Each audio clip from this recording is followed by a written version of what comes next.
started as a hobby. My grandfather took us to his farm in Australia, and we all started, all of my cousins started there. And it's a little bit in the family with Tita Maiki and my cousins. I've always loved horses, so I think growing up around them, it was kind of a natural thing for me. And then I was just lucky. With our sport, it's judged as an individual sport, but really you always have two people. So it's a team, well, two minds, it's a team. You have your horses and you have the riders. So I think it's difficult. Well, the challenge for riders, especially show jumpers, dressage riders, and eventers, is that your horse can be as moody as a rider. So when you go to a competition, if your horse isn't feeling right, you have to adjust to your horse. They won't really adjust to you. Challenge, probably competing at the World Championships. I went to Europe, and it was basically about 8 years in the making. I trained for 8 years for that. And when I got to the World Championships itself, my horse got injured by a vet.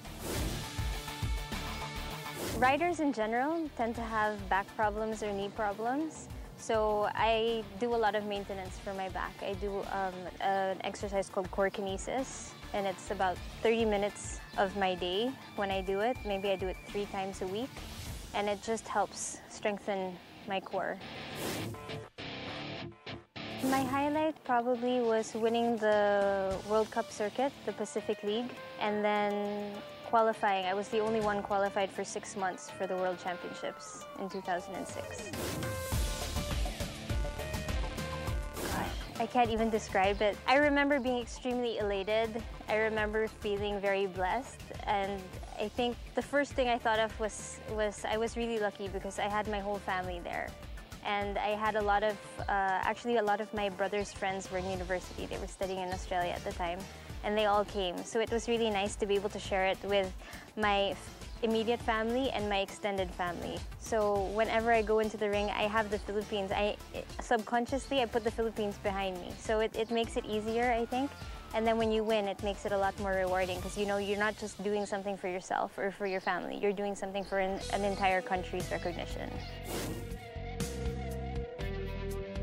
Okay, well, at the moment, I'm organizing this event. It's the first time the Philippines has ever had an equestrian festival. So we're having show jumping and polo on the same weekend at the same venue.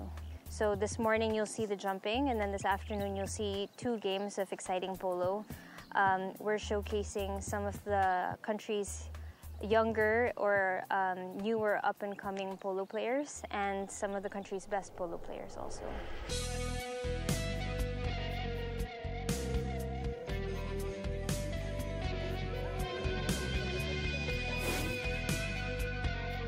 A lot.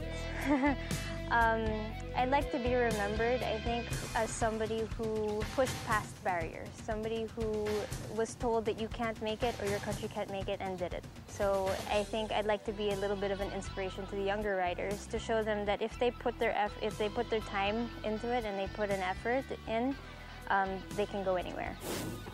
I'm Michelle Barrera. Thank you for having me as your game changer.